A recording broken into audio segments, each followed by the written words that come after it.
49ers intel on the morning after domination of the New York Giants 30-12. I promised you all a good show that gets deeper into the details of the 49ers win than anywhere else, and I promise I will deliver. Some of you asked on the first video this morning, did you sleep? No, I didn't.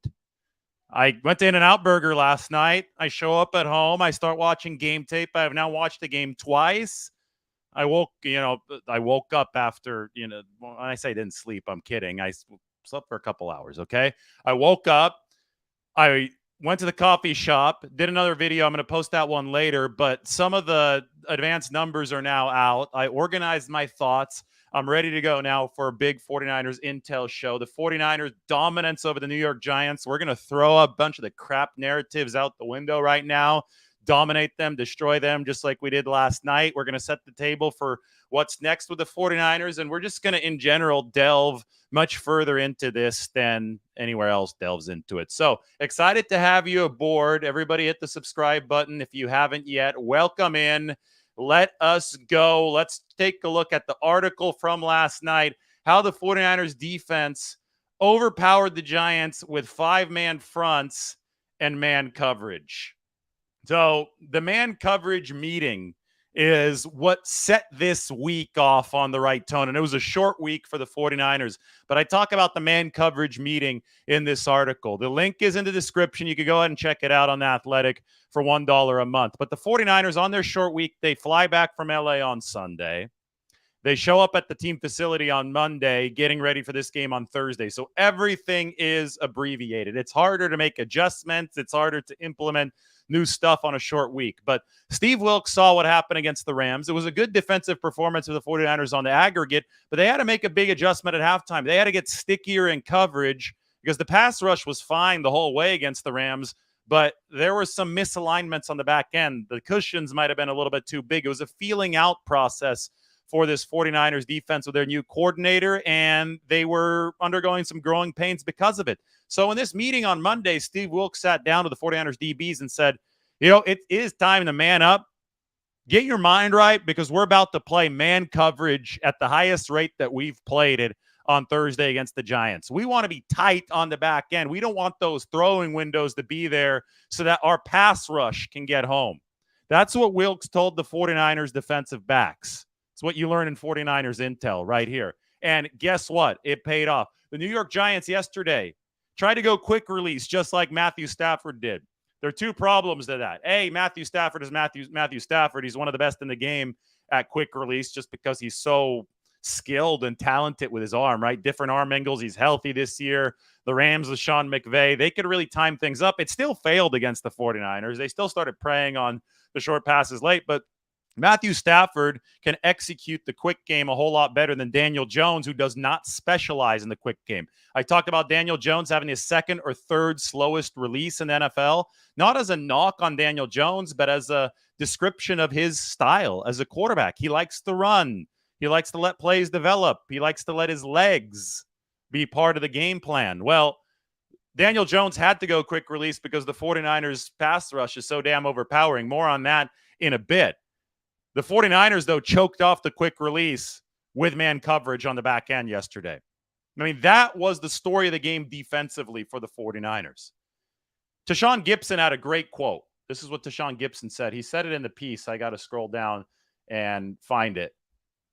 Here we go. This is on Steve Wilks.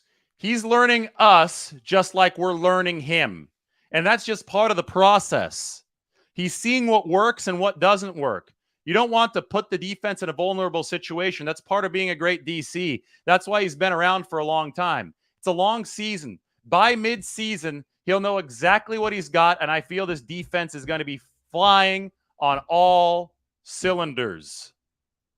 So there was so much impatience about this 49ers defense at halftime of the Rams game. And it's just like, calm down. Let Steve Wilks figure out what he's working with. Let him, trial and error, right? Let him go through this trial and error. The 49ers are good enough to give him runway to do this and let him build a defense that will look different in November and December than it does in September. And we saw the first major evolution of this defense start to take shape in the second half of the game against the Rams. And then through this Monday man coverage meeting that headed into this Thursday game against the New York Giants, we saw that evolution continue. And now the 49ers are really looking like a number one defense from last season that could take their game up another level here in 2023. Really, really cool stuff. The 49ers, this was between the man coverage and then when they brought in the 5-man fronts against the New York Giants, and they only ran them a handful of times. But this is just one of those byproducts of how well Javon-Kinlaw is playing. This is a byproduct of your talent, right? Your talent forces its way onto the field. Well, Javon-Kinlaw is dominating for the 49ers on the inside. And the good news for them is they already have dominant pass rushers in front of him on the depth chart in Eric Armstead and in Javon-Hargrave. So the 49ers are compelled. They are compelled to put Javon-Kinlaw on the field, and that's where the 5-man fronts come from. I have to find a graphic for you to show you what the 49ers pressure rate on the inside is, because this might be the best interior pass rush in the NFL. I think early in this season, it's almost indisputable that it is. Here we go. Take a screenshot of this and put it up on the screen for everyone. So take a look at this. These are pressures from defensive tackles in the NFL so far this year. The 49ers and Dexter Lawrence of the Giants, who they saw last night on the other side, they've all played 3 games. Other guys have only played 2. So there's that asterisk there, but this point remains. Javon-Hargrave leads the NFL with 13 pressures. Javon-Kinlaw, number 4, with 10 pressures. Eric Armstead, number 7, with 9 pressures. So 3 of the top 7 defensive tackles on the NFL's pressure leaderboard are 49ers. I cannot begin to underscore how significant this is. Last season, combined, the whole year, all the defensive tackles for the 49ers had only 3 sacks. They were anemic when it came to generating interior pressure, and Nick Bosa still won Defensive Player of the Year. Now you have this. Now you have Hargrave, you have a healthy Kinlaw, and you have a healthy Armstead. This is overpowering from the 49ers, and this is the headline of what was happening yesterday for this defense. It's this 5-man fronts, because you got to get Javon-Kinlaw out on the field, combined with the man coverage meeting, and that's what I wrote about. The man coverage meeting meant that the back end was doing its part. The 5-man fronts was a sign that the front end of this defense was doing its part. You put both of those together, you have a dominant defense. Look what the Giants were able to accomplish last night. Virtually nothing. 150 total yards for the Giants. This was the biggest yardage discrepancy of the Kyle Shanahan era. The 49ers had 400 and change. The Giants only had 150. It was a 3-possession win. Things could get sloppy on Thursday nights. The Giants were a desperate team yesterday. I'm going to talk about this next. Brock Purdy against the historic blitz rate. I'm going to get back to the defense, though, but I just want to use this to illustrate the dynamic that we saw yesterday. The Giants knew that they were going to get their asses kicked walking into Levi Stadium yesterday unless they got lucky, unless they did something very drastic. They knew that they were very injured. They knew that the 49ers were a lot better than them. I mean, this is a New York team that was coming off of a 40-0 loss to Dallas and a game against Arizona that was ugly. They might have come back and won in the second half, but Arizona's terrible. They fell behind big, the Giants did, in the first half. So the Giants knew that this was trouble brewing for them at Levi Stadium. So they showed up and they just threw the kitchen sink at the 49ers. They said, okay, we're just going to blitz 85% of the time. And we're going to hope for a couple turnovers. We're going to hope that chaos ensues. And we're going to hope for a fluke victory. That's what the Giants tried to do. So that's why it was so important that Brock Purdy held serve, didn't turn the ball over against that historic blitz, because the Giants were playing with nothing to lose yesterday. Again, they're just throwing crap up against the wall. 85% blitz rate is certifiably insane. So the 49ers beat that. But I want to talk more about the defensive side of the football, because that's what we're talking about first. But everything kind of ties together, right? It's complementary football. The 49ers defense in this game was able to take away the only ticket to victory for the New York Giants offense, right? I talked about it all week. I said the only potential path for the New York Giants to win this game lies through zone read.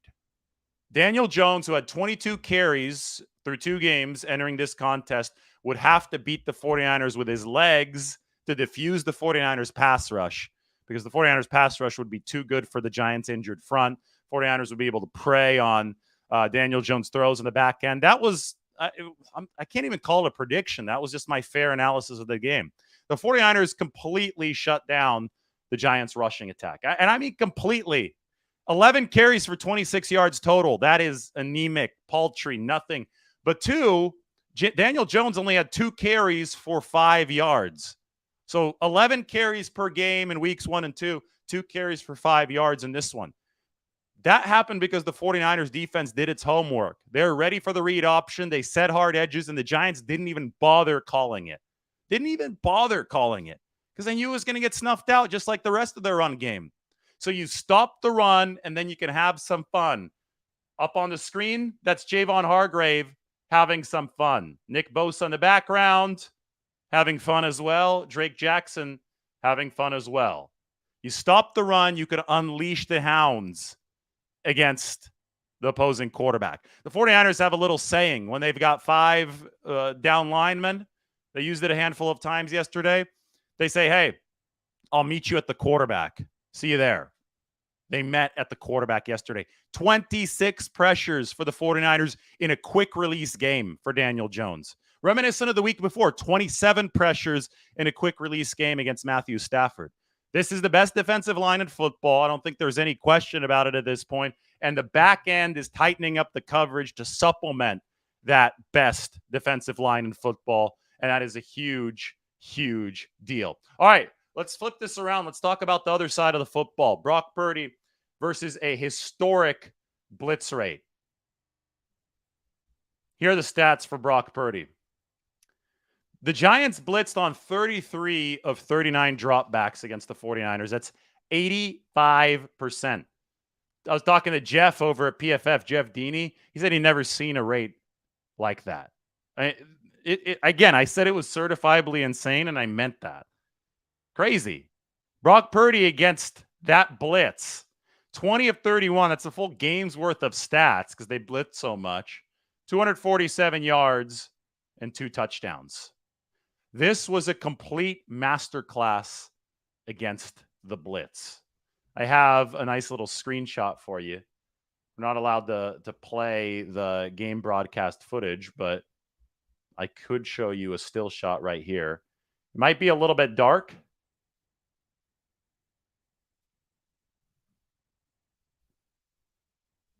But because it's played on pause, but hopefully it works out. Hopefully you can see it.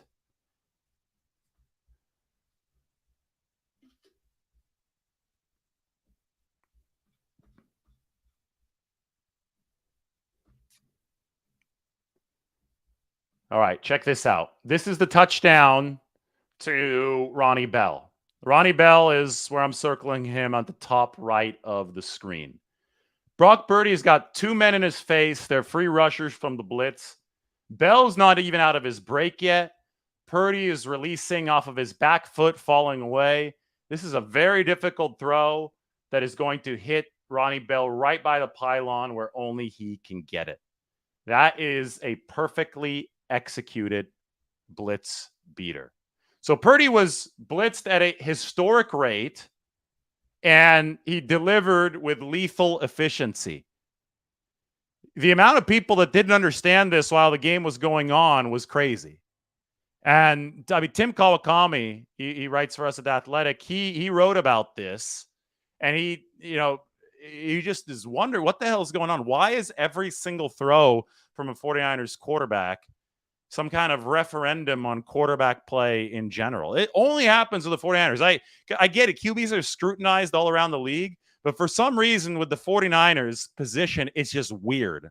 It's at this borderline weird level that springs from jealousy. I don't get it.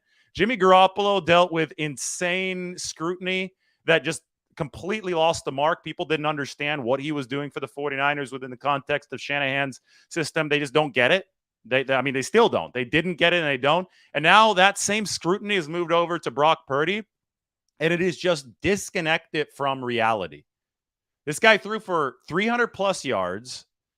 His offense put up 30 points for the third consecutive game. So they're 3 out of 3 in scoring 30 points. He beat an insanely high blitz rate on a short week, and people are still worried about one throw here, one throw there. It is disconnect from reality. That's all it is. It is lack of football knowledge, disconnect from reality, and a failure to appreciate what is in front of you.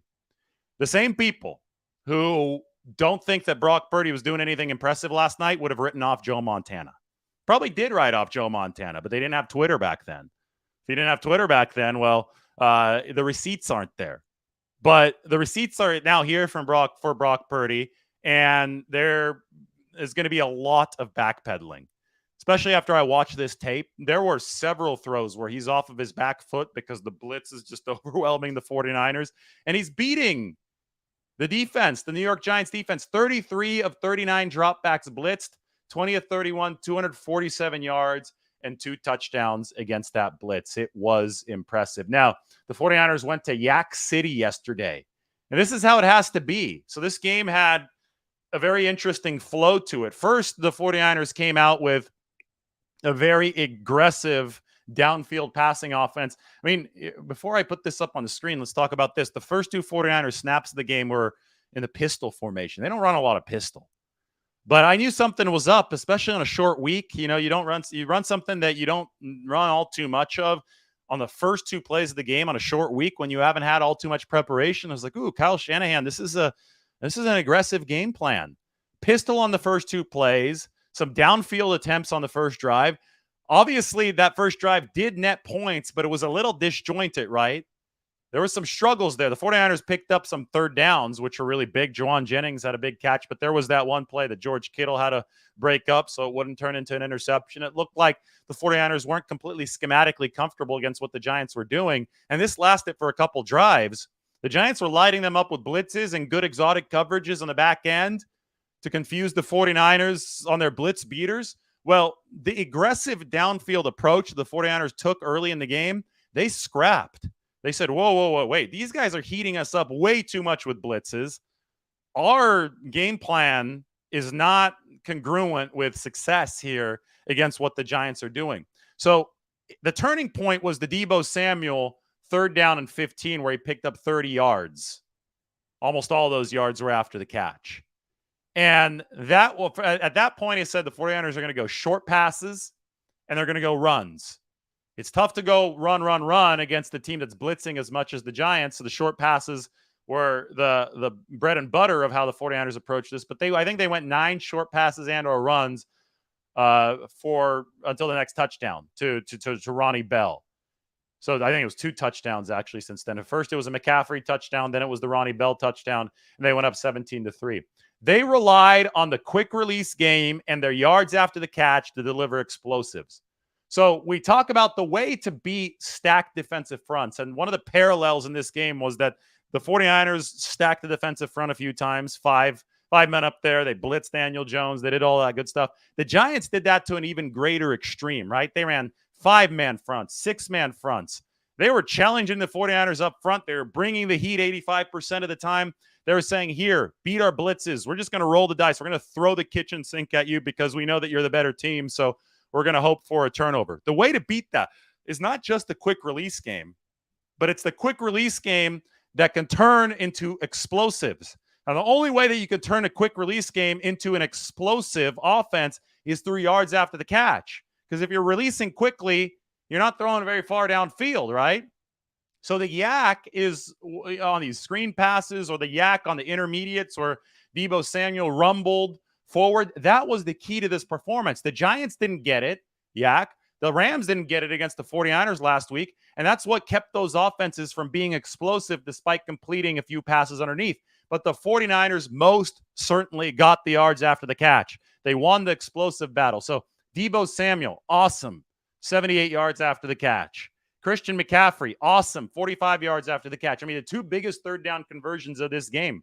Deebo on 3rd and 15, tunnel screen, picks up 30. Christian McCaffrey, I think it was 3rd and 12 or 3rd and 13, out of the backfield, blitz beater, picks up, 13, 14 yards. George Kittle, he was a monster in yak, especially down along the sideline. Jawan Jennings had a big play. Elijah Mitchell had a nice big yak play. And then there was also the run on the outside. I think Elijah Mitchell had a nice pitch right outside zone to spell Christian McCaffrey. One yak for Ronnie Bell. That was, I think, after the deflected pass. The Purdy bounced up in the air, and Ronnie Bell snatched it, picked up 1 yard after. This is 196 yards after the catch versus the Giants for the 49ers. That is how you beat a team that blitzes the hell out of you. It takes everybody to tango. It takes Brock Purdy delivering against the blitz, which he did. Then it takes the receivers turning those short passes to beat the blitz into explosives. So the more explosives you get, the less of a chance you have for giveaways, right? If you have to go down the field in 10 to 20 plays and long drives, something's going to happen at some point. We saw it with the Rams last week, and we saw it with the Giants yesterday. At some point, a ball is going to bounce up in the air. There's going to be a turnover. But if you can get explosiveness mixed in, you lower your chances of giveaways. And obviously, one of the stats that's most correlated with winning or losing is turnover differential. So this yak right here just melded perfectly with what Brock Purdy was doing. And again, yak is a quarterback stat too. Quarterback set up yak. You got to give Deebo Samuel, Christian McCaffrey, George Kittle, those guys a ton of credit, though. They wanted it yesterday. Those guys were a bunch of dogs out on the field for the 49ers. Yak City for this football team. How about the 49ers offensive line? Let's take a look at it. The 33 blitzes from the Giants, a lot of the extra pressure was directed up the middle. A lot of A-gap blitzes. You saw a double A-gap blitz on the first drive. So the 49ers interior really did struggle. Spencer Burford gave up 4 pressures. Jake Brendel gave up 3 pressures. Aaron Banks hadn't given up a pressure yet entering this football game. He gave up 3. But, I mean, right here, we do have to note that the 49ers tackles, despite the fact that the Giants tried to heat the 49ers up 33 times, Trent Williams and Colton McKivitz didn't give up a single pressure in this game.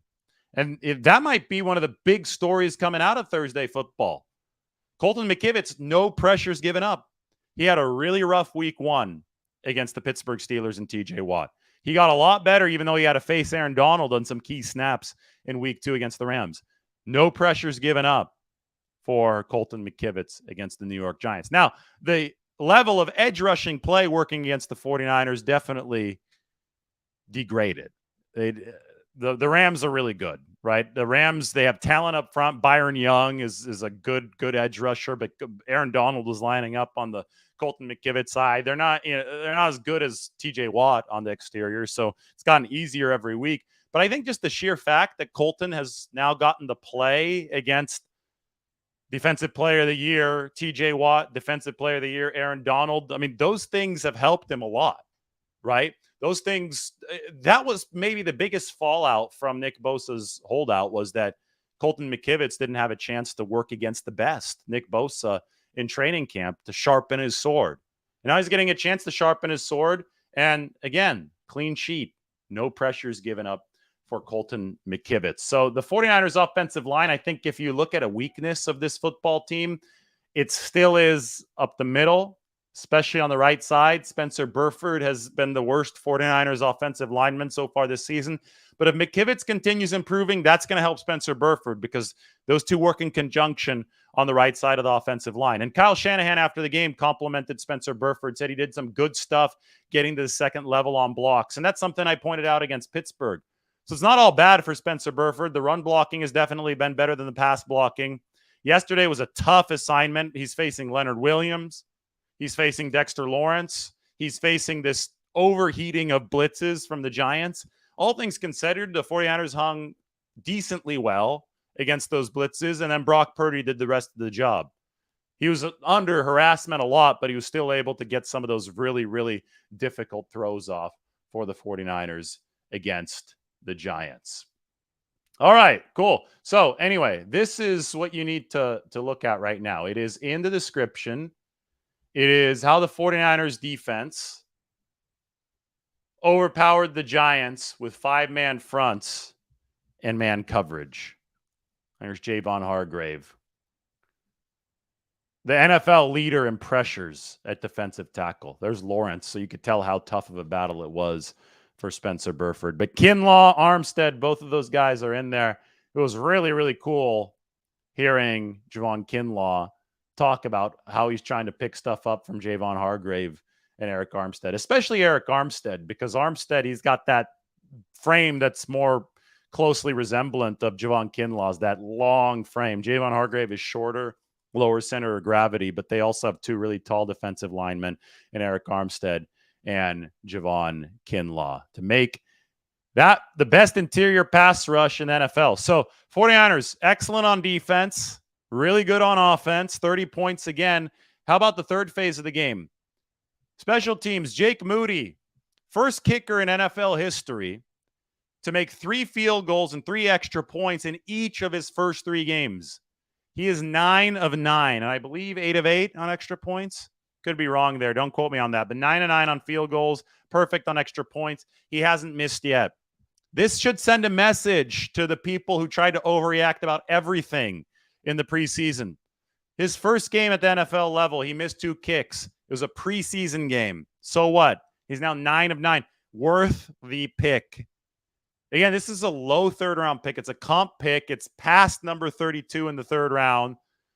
Essentially a fourth-rounder where good kickers get picked. Generational talent coming out of college. He's much cheaper than Robbie Gould. We talk about the 49ers needing to stay salary cap compliant. That's what the Jake Moody pick was all about. And he's kicking better than Robbie Gould did last year for the 49ers. We'll see how it turns out when more clutch situations arise. So it's not time to, seal this discussion yet. We're still going to be tracking Jake Moody as he develops at the NFL level. But the start has been very, very auspicious.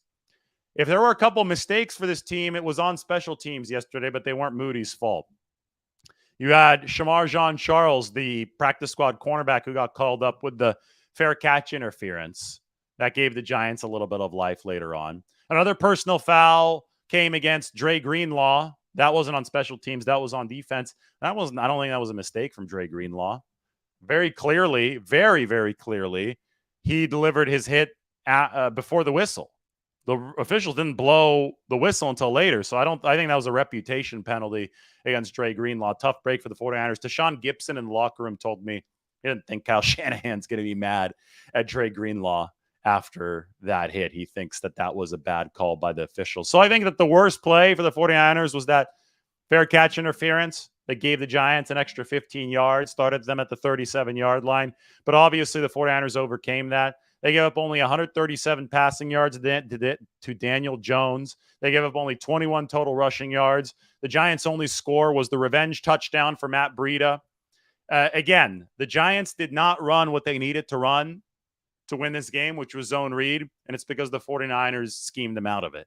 49ers set hard edges. They completely stopped the running back run game outside of the Breida touchdown, and they had their fun. Stop the run, have some fun. 49ers got it done. That all rhymes, and Jake Moody has been worth that third-round pick. Just so cool because we did the big Brock Purdy tape review the night before the game. Everything that we talked about came to fruition yesterday. I do have to say, I predicted, you could trust me, I predicted the 49ers to win by 18 points. 35-17 was my predicted score.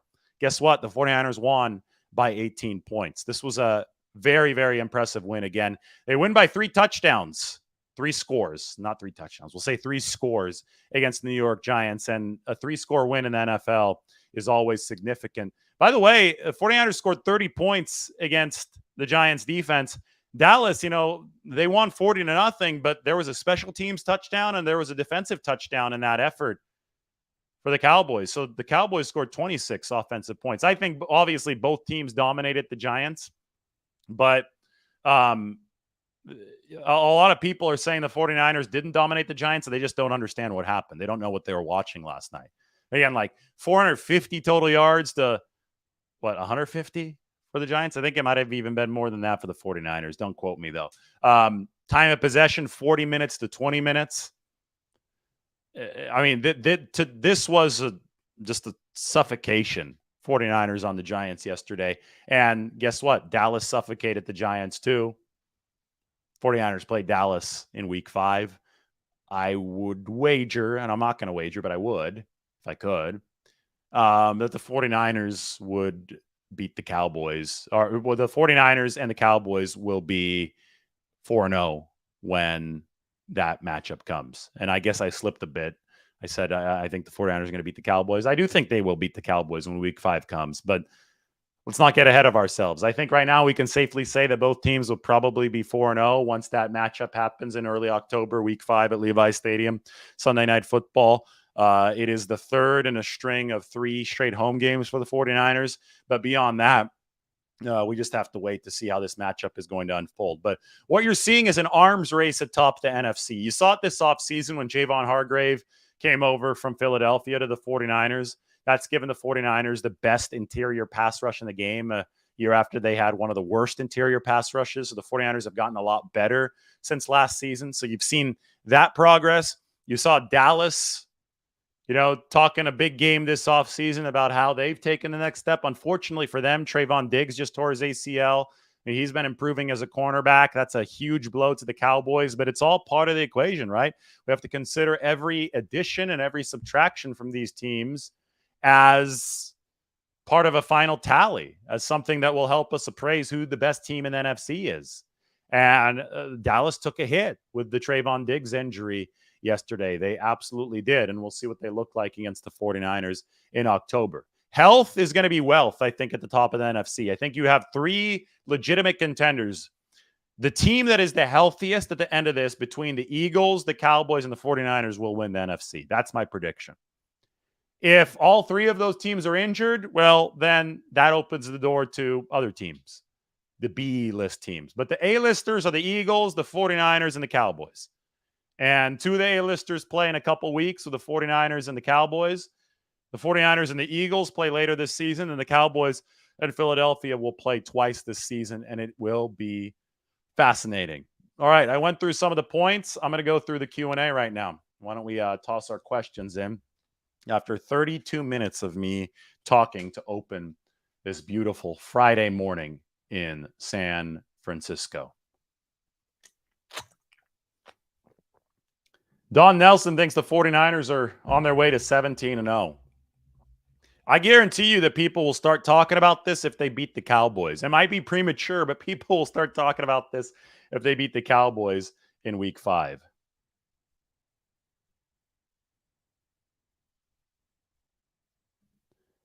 Daniel Jones was pick 6, and like Lombardi is 6'5". So people think he's worth $40 million a year. I wish people thought that I was worth $40 million a year because I'm 6'5". But yeah, Brock Purdy's better than Daniel Jones. There's no question about that at this point amongst people who actually watch and understand football. There's a lot of people who don't understand football, so maybe there's a question, but I would like to think that we keep this channel in the knowledgeable realm of analyzing the football game. Kevin asks, will Hufanga have 6 picks this year? Well, here's what I tweeted. Talanoa Hufanga now is 2 this season, right? He had 1 against Pittsburgh, and he had 1 yesterday that deflected first Charvarius Ward, then Fred Warner, then into Hufanga's hands. The 49ers safety duo between Tashawn Gibson and Talanoa Hufanga now has 38 combined picks in their NFL careers. Gibson's got 32. Hell of a player, right? So they're closing in on 40 combined picks between the 49ers 2 safeties. Ian Sharp says the quarterback market is inflated. Absolutely, which makes it even more imperative and important and significant that the 49ers are getting Brock Purdy at about $900,000 this season, cap hit wise.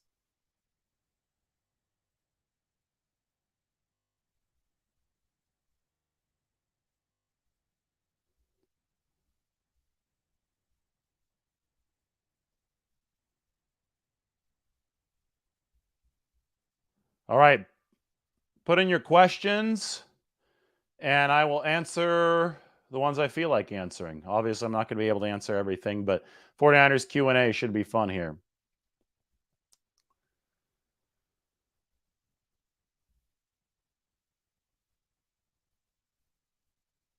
Christopher Lockwood. Purdy is balling out. Everyone misses on some. Montana missed on some. He can hit every level of the defense. Absolutely. I mean, those who are knowledgeable recognize that Brock Purdy is doing really good things out on the football field. Ronnie Bell had a game, all three phases. Gunner on special teams. That was a big stop early in this game. Then you had the touchdown catch. That was a great throw from Brock Purdy. Good route from Ronnie Bell. Good recognition to be able to get both feet in bounds. Sometimes not as easy for those rookies who in college only had to get one foot in. You got to make that adjustment to the NFL and get both feet in. Ronnie Bell took care of that. And then the anticipation, the reflexes to be able to snatch that deflected ball out of the air. Ronnie Bell is really damn good. This came a week after he blocked really, really well against the Rams. Really pissed off Akello Witherspoon against the Rams. That was the correct call. That wasn't a safety. Nick Bosa's first sack of the season. It's where the contact is initiated against the quarterback. You might not like the rule, but that's the rule. So he initiated contact against Daniel Jones at like the 1 or the 2, and he pushed Daniel Jones backwards. So if the contact starts outside the end zone and the quarterback is pushed backwards, it's not going to be a safety. So I know a lot of fans were crying for the safety, but that was the right call.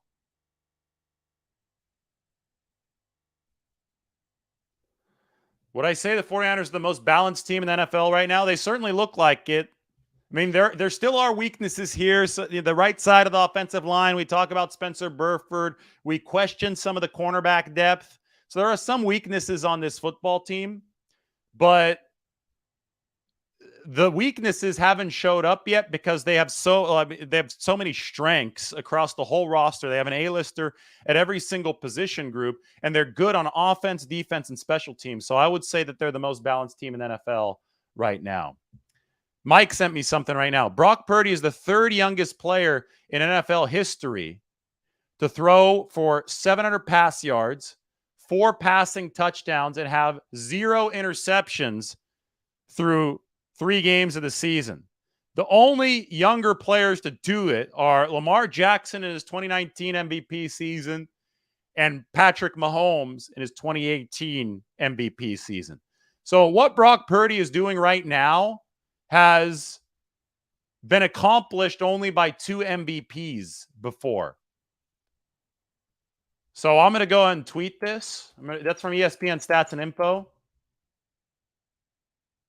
MVP chance for Brock Purdy will begin next week at Levi's Stadium. Again, Brock Purdy is the third youngest player in NFL history to throw for 700 pass yards, 4 passing touchdowns, and have no interceptions through 3 games of a season.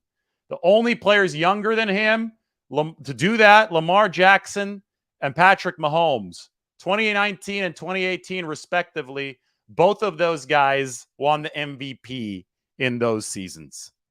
And that's one thing that we really need to talk about. Brock Purdy has not thrown a pick yet. And I get out of here with your, oh, that was almost a pick. He didn't throw any blatantly bad passes yesterday. He gave his receivers shots on everything. It wasn't some kind of underneath pick that could have turned into a pick 6. George Kittle knocked the ball away. Trusted Deebo Samuel, he knocked the ball away. Near interceptions don't count. Only actual interceptions do. And Brock Purdy has done a great job taking care of the football.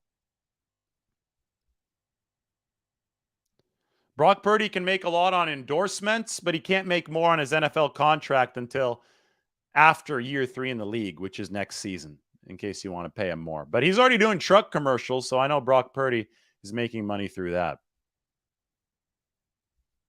Don Nelson, 49ers opponents are agitated. Will the throwing of punches continue? This was another ridiculous thing yesterday. Everybody's like, oh, why didn't Trent Williams get ejected? Well, A'Shawn Robinson hit him first. I mean, you look at the play. I'm always happy when officials don't try to thrust themselves into the narrative and make themselves a story. The officials should be commended for how they handled that situation. Ashawn on that play, it was a kneel down, and he shoved Aaron Banks up here high near the helmet, up near the shoulder. There's no reason to shove a guy on a kneel down attempt. So Trent Williams took exception to that, steps up to Ashawn, and they both hit each other in the helmet. First, it's not a punch, okay? The guys have helmets on. If anything, they're going to punish themselves for hitting the guy in the helmet because you could hurt your hand that way. You shouldn't do that because you could hurt your hand. But to act like this was some kind of punch, like it would be without the helmets on, when there's that protection there, is ridiculous. It's disingenuous. And then, everybody like shows the video part of Trent Williams hitting Ashawn. You don't show what happened right next to that. So yeah, it's a physical sport. Guys are pissing each other off, and there was a little contact between two players. It wasn't like people were taking off their helmets and swinging it at players without helmets. And people need to temper this and put context and actually be honest about what happened on the football field. Yeah, Trent defended his teammate with a little shoving match, a little hand up against the helmet. Gosh, it's become so soft in these parts. It's crazy.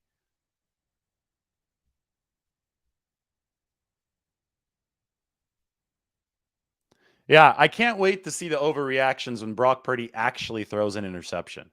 If this is the reaction when he's setting NFL history, when, through 3 games, he's doing stuff that only MVPs have done before. No interceptions, great passer rating, great EPA, whatever you want. If this is the reaction when Purdy is so good, what is it going to be when he actually has a bad game? Because he will. And it won't matter. He'll have a bad game and then he'll move on and he'll have more good ones because that's how the league works. But the overreactions are just certifiably crazy.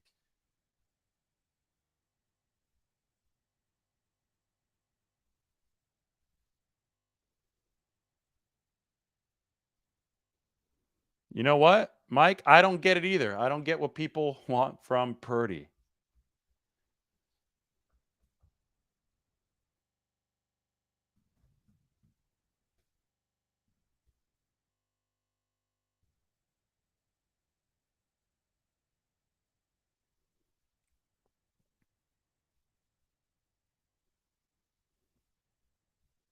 Purdy dropping dimes on anticipation throws into the end zone. I think that's one thing that really stood out to me is Purdy is throwing to the spot. He's throwing to correct spots, right? And that's so important when the blitz is in your face. You probably can't fully see the receiver. Ronnie Bell, he probably didn't see him. Didn't see 100% of him. Might have seen a little bit, but 2 blitzers in your face, you got to throw to a spot if you don't see the receiver, if guys are in your throwing lane. And Purdy knows the offense so well that he's able to throw at spots. Yeah, the third down conversions were really clutch. Let's go back through some of the stats in this football game. I'm going to open this up. Get our little stat tracker in. 49ers on third down were 9 of 16. That's a lot of third down conversions. The Giants were only 3 of 12. But yeah, third down was money from Debo to Jawan Jennings to Christian McCaffrey to George Kittle. The 49ers were moving the chains like it was their job yesterday. Drake Jackson, yeah, really good game for Drake Jackson. He had 3 sacks against Pittsburgh, but I thought Drake was even better yesterday. Top to bottom, the 49ers pass rush were just hounding the Pittsburgh Steelers. I mean, the New York Giants. They hounded the Pittsburgh Steelers too. They were hounding the New York Giants yesterday. Maybe not as many sacks, not as many pressures, but if you watch the game tape, every single one of those players was getting after it, and they were able to pressure and harass Daniel Jones, even though Daniel Jones was going quick release. But, that's the thing. They forced Daniel Jones off of his game, right? Danny Dimes, as they call him, he doesn't like to sit there and fire like a jugs machine. He likes to scramble around a little bit. Second longest average time to throw in the NFL. They made him release the ball quickly yesterday, and they made him be inefficient while he was doing that.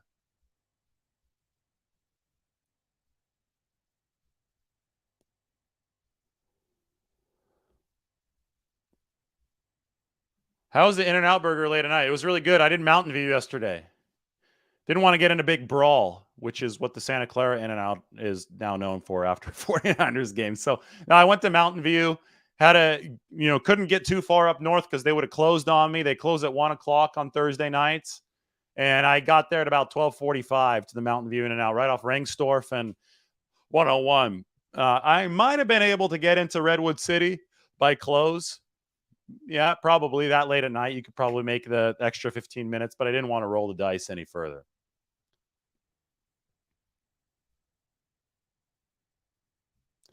People become spoiled by Brock Purdy nitpicking instead of enjoying the ride. Exactly.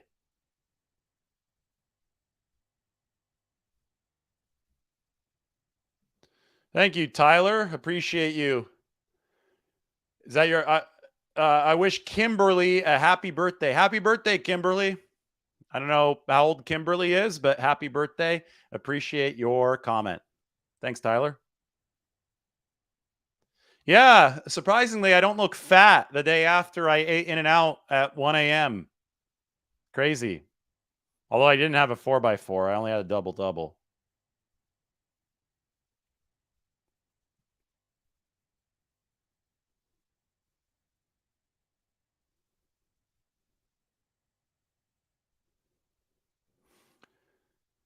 Sammy says, doing chemo right now. Can't wait to eat In-N-Out yet, but when I'm done, it's for sure on the menu. We're pulling for you, Sammy. Thanks for the comment. Can't wait until you could have some In-N-Out burger.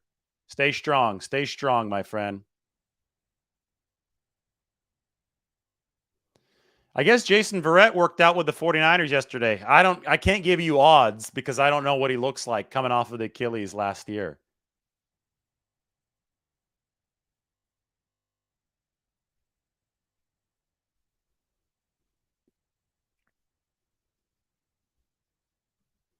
It wasn't good diet advice. That whoever it was deserved a little clap back from me last night. If I want to eat a burger after I work my ass off for hours after hours after hours, I can. Because I also swim in the bay every single day. Probably have like 4% body fat. So yeah, I'm going to get a burger at 1 a.m. without people telling me I'm going to be fat after eating it. Ridiculous. Christopher Lockwood wants Jake Moody to be the rookie of the year of the kicker position.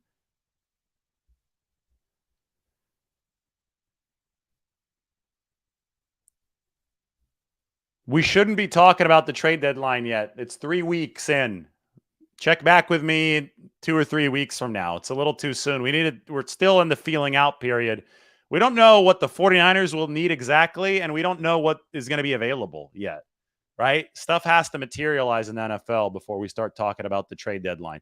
All that matters right now is option power. Go for broke, says Christian McCaffrey, MVP.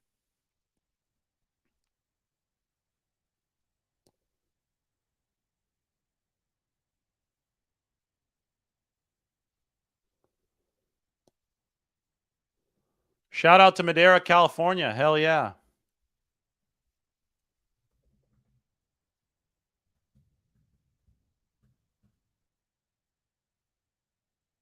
All right, let's toss in some good questions.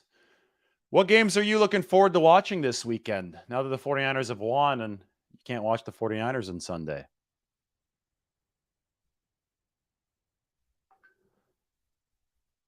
The 49ers are far from hitting on all cylinders, says Chaz, whereas the Cowboys feel like they will be in decline by midseason. Yeah, I mean, the 49ers are scoring an easy 30 points per game. The defense also, I think, yesterday showed that it's got a much higher ceiling than what we've even seen yet when they debuted those 5-man rushes against the Rams. We said, okay, the defense still has a lot in the tank. Let's see them play some more man coverage. They debuted that. They started doing that. So the potential ceiling of the defense raises. And the offense, well, yeah, everybody can see they're missing some opportunities out there. Nobody's saying that Brock Purdy's perfect, but he's damn good. And that's what's really exciting about Brock Purdy. It's even better than if he was perfect right now, because if he was perfect and they're scoring 30 points, 30 is the ceiling. I think 40 a game is the ceiling for this team. Do they get all the way to 40 a game? Maybe not, but maybe by the end of the year, they're scoring 35, 36 a game. you're scoring 35 or 36 a game with this defense and with a special teams unit that's playing well right now too, especially with Jake Moody, you're probably going to win the Super Bowl. So it's about staying healthy if you're the 49ers.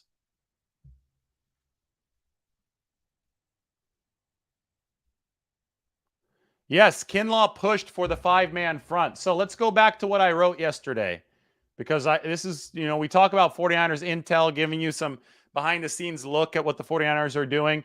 The short week began with the man coverage meeting, but then during the week, you had Javon Kinlaw lobbying for the 5-man front, Eric Armstead on his side lobbying for the 5-man front. Eric joked they guilted Steve Wilks into lining up in that 5-man front. There are potential downsides to that, right? You take Dre Greenlaw off the field, so you got less speed on the back end, but it's a gamble that is worth taking if those guys win their one-on-ones up front and you create one-on-ones by rushing 5, because they're only 5-0 linemen.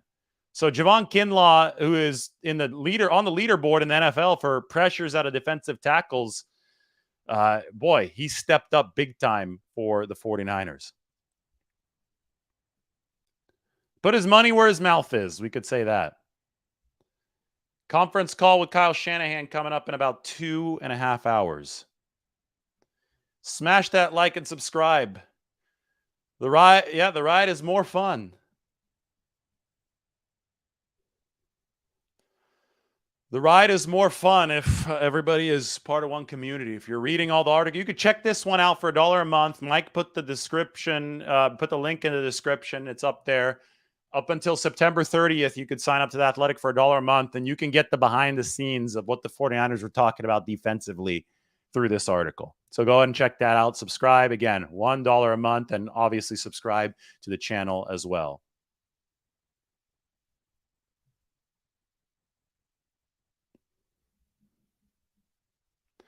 Here's one. Does Oliver continue playing well at nickel? I mean, the last 2 games have been really good. Fred Warner said yesterday, we signed this guy for a reason. The reason being that he's a really good football player on the back end. He might not be the quickest cornerback. That's why they moved him from outside corner to nickel in Atlanta, more of a glorified linebacker position. 49ers aren't planning to play Isaiah Oliver on the outside. They want to play him in the slot so he can take on bigger targets like Darren Waller. One of the biggest defensive plays of the game yesterday was how Isaiah Oliver manned up Darren Waller. Well, corner route was all over it. So he had the tackle on Kyren Williams against the Rams. He had the interception off the deflection in Kyren Williams' hands against the Rams. He had the 4th down missile-like tackle for loss against the Rams. And then he had the great coverage yesterday against Darren Waller, who really was the one big mismatch that the Giants presented in the pass game, right? So, yeah, Isaiah Oliver, it seems to me that he's going to continue playing well. The trajectory has been an upward one for him.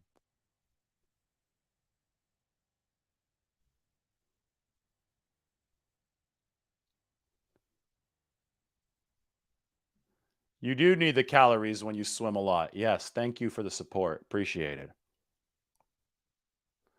There's a reason that Brock Purdy has roommates right now. Nick Zakelj and Alfredo Gutierrez. Starting QB for the San Francisco 49ers, one of the most prestigious franchises in the National Football League and in all of American sports. The starting QB for them, who also happens to be one of the better starting QBs in the NFL, currently has 2 roommates because he has to live in the San Francisco Bay Area. But it's great because they make Christmas cards coming out of that house with Alfredo Gutierrez and Nick Zakelj pictured with Brock Purdy.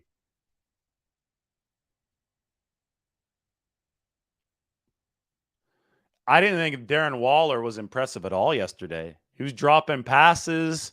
You could say that one was a difficult catch, but for how much he makes and how physically talented he is, he should have caught that one crosser. Isaiah Oliver locked him up. He drew the 1 pass interference penalty when they split him out wide against Diamaro Lenoir. But that's why Isaiah Oliver's on this roster, because the 49ers want to use a bigger defensive back against bigger tight ends on the other team.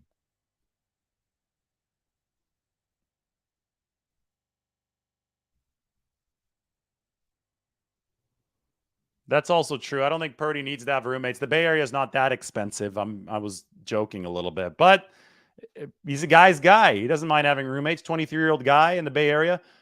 He's engaged now. I don't know when Brock Purdy is going to be getting married, but they posted his engagement. Congratulations to him this offseason. So I'm sure at some point he's going to be living with his wife, but it's one of those things where it's just funny, right? It's funny that last year, this quarterback who was on a run was making a Christmas card with his two roommates, NFL quarterback for the San Francisco 49ers, making that Christmas card with Alfredo Gutierrez and Nick Zakelj. Wasn't a safety when Bosa sacked the quarterback because the contact was initiated outside the end zone. Go watch the replay. Contact was initiated at the 1 or the 2, and he pushed Daniel Jones back across the line into the end zone.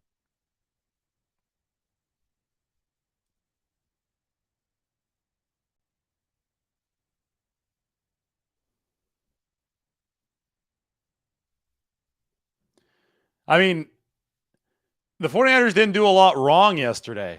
That's the thing. Like, people who are critical after a game like that just aren't tethered in reality.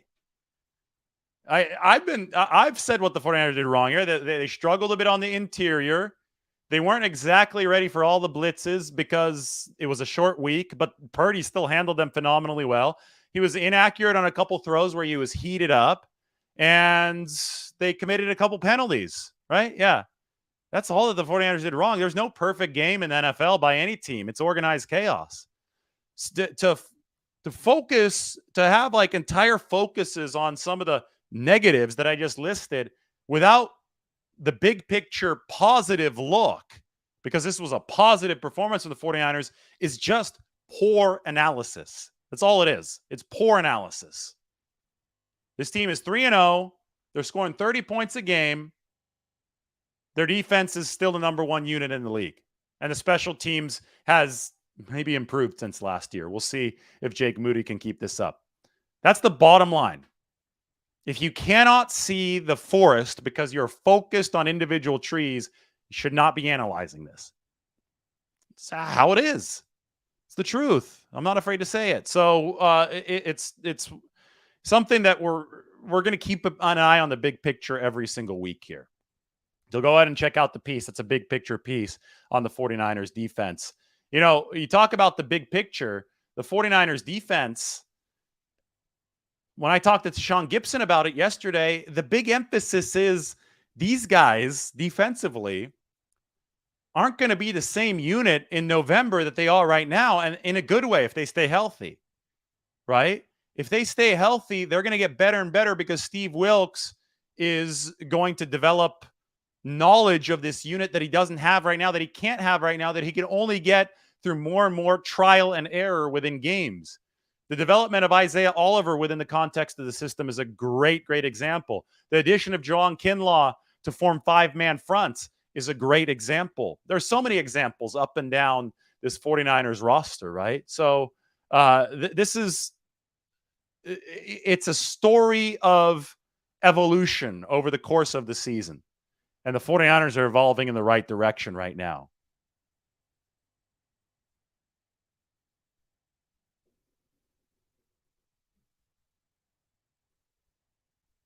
Yeah.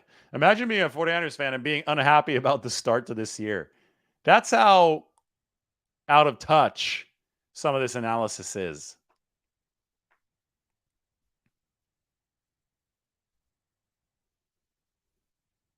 They also didn't have Brandon Ayuk yesterday, which is a good point that some people are making.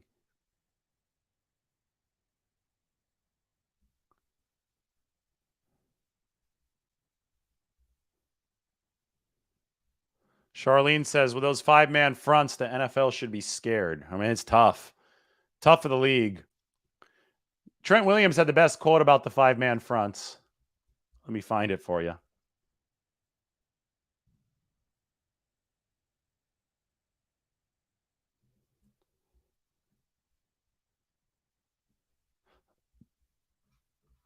You ready for this? From Big Trent. So he talked, I asked him about blocking the 5-man fronts. It's extremely tough because you've got 5 guys, and out of those 5, 3 of them are almost unblockable one-on-one. Another 2 are unblockable one-on-one probably 60% of the time. So anytime you can put 5 guys on the line, you know it's going to be one-on-one across the board. Or for a guy like Nick, they've got to leave a tight end or a back end to help. That puts odd numbers on the back end, and it means we have an advantage. That's a trend in the league right now. The Giants take it one step further with 6 or 7 D linemen. They want to get the ball out of the quarterback's hand pretty fast and limit how much we can go downfield. So that's the story of this game. The 49ers and their aggressive pass rush limited the Giants' efficiency. On the other side of the football, the Giants and their aggressive pass rush did not limit the 49ers' efficiency because of 2 reasons. Brock Purdy playing really well, getting the ball out, and the 49ers yards after the catch. And those 2 are related. Brock Purdy helped set up the yak. Deebo Samuel, George Kittle, Christian McCaffrey, those guys finish it off. So the 49ers were able to develop explosiveness in the face of an aggressive pass rush. Very aggressive pass rush. The Giants weren't. Quarterback on the 49ers side was better yesterday. All right, I've gone an hour. It's been all good. Everybody sign up for The Athletic through the link in the description. Everybody subscribe here. Follow me on Twitter. We just hit 100,000 on Twitter. We're over 100,000. It's all good. Everybody take care. I'll talk to you very, very soon. The coverage is far from over after the 49ers move to 3-0. Bye.